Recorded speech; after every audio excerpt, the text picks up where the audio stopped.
Voilà, retour sur le plateau avec le ministre de l'économie et des finances, M. Jean-Gustave Sanon. Monsieur le ministre, bonsoir. Bonsoir, M. Compaoré. Donc le budget de gestion de l'État du Burkina Faso pour 2015 a été adopté.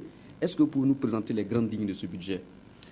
Bon, avant de présenter les grandes lignes du budget, je voudrais remercier la RTB pour l'opportunité qui nous est donnée pour faire cet exercice afin d'informer les Burkinabés, aussi bien ceux de l'intérieur que ceux de l'extérieur, étant donné que la RTB est sur le satellite. Et cela étant, le budget pour l'exercice 2015 qui a été adopté hier par le Conseil national de transition s'établit en recettes à 1516 milliards, en dépenses à 1804 milliards, et d'où un besoin de financement de 287 milliards de francs CFA. Telles sont les grandes lignes de ce budget qui a été adopté hier par le Conseil national de transition.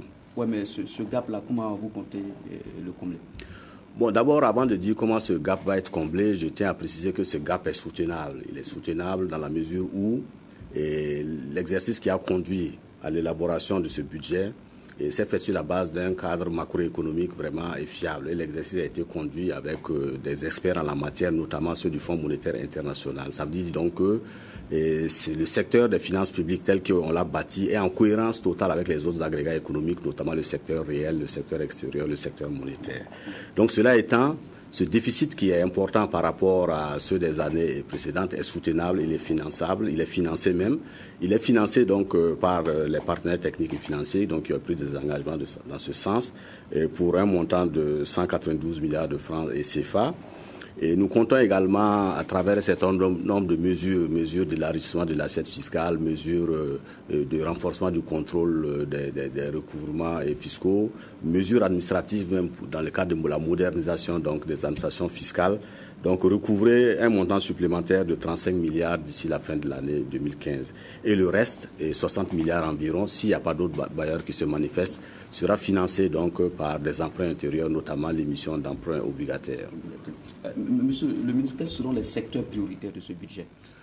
Bon, ce qu'il faut dire d'emblée, c'est que la SCAD, qui est la stratégie de croissance accélérée, n'est pas mise de côté. Donc nous poursuivons la mise en œuvre de la SCAD.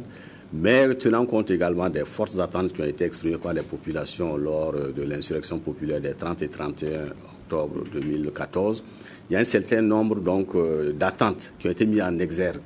Donc ces attentes-là concernent donc la justice, le besoin vraiment d'une meilleure justice, et le besoin également donc de la consolidation des acquis sociaux, notamment tout ce qui concerne l'emploi des jeunes, l'entrepreneuriat des femmes. Il y a aussi le domaine de la gouvernance. Voilà, les gens veulent davantage de transparence dans la gestion de la chose publique, et la lutte contre l'impunité, etc., etc. Donc ce sont ces aspects-là, y compris également donc la sécurité, et la défense qui constituent les piliers et qui ont gouverné donc à l'arbitrage des dépenses notamment. Monsieur le ministre, il y a aussi des grands projets comme l'aéroport de Doncin, il y a l'échangeur. Est-ce que tous ces projets-là sont pris en compte par ce budget? Bien entendu, c'est-à-dire ces axes majeurs qui viennent d'être cités et ne remettent en aucun cas la poursuite de ces programmes. Donc il n'y a pas que l'aéroport de Doncin, il y a les pôles de croissance, donc il y a Bagré, il y a le pôle de croissance du Sahel, il y aura bientôt le pôle de croissance également de Samandeni, et tout cela continue. Alors, monsieur le ministre, quelles sont les recommandations du CNT que vous jugez pertinentes dans ce que vous allez faire? Parce que le CNT quand même a émis un certain nombre de réactions par rapport à ce budget. Oui, le CNT a émis des recommandations qui, de mon point de vue, sont toutes pertinentes. Mais comme vous demandez de citer les plus grandes, je dirais d'abord que, constatant que l'épargne budgétaire quand même de notre pays a considérablement baissé, donc il n'est que de 27 milliards. Donc un pays qui veut vraiment financer son développement ne doit pas se contenter d'un tel niveau d'épargne. Donc le CNT a souhaité que des efforts soient mis en œuvre pour augmenter le niveau des recettes. Donc des pistes ont été données dans ce sens. Le gouvernement a également des pistes. Nous allons mettre tout cela en commun pour essayer de travailler dans ce sens au cours de l'année 2015.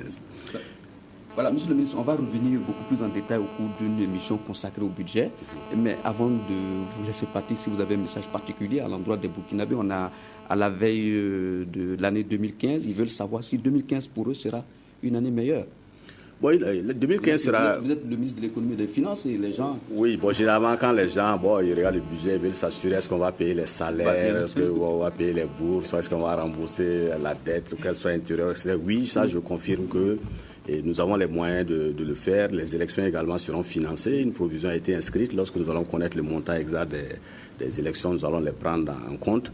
Maintenant, là où il y a des efforts à faire, c'est de travailler à mobiliser des ressources additionnelles pour augmenter donc le niveau de dotation des investissements. Voilà, monsieur le ministre, merci. Merci de nous avoir rendu visite. C'est moi qui vous remercie. Dans l'espoir de vous revoir bientôt pour d'autres informations.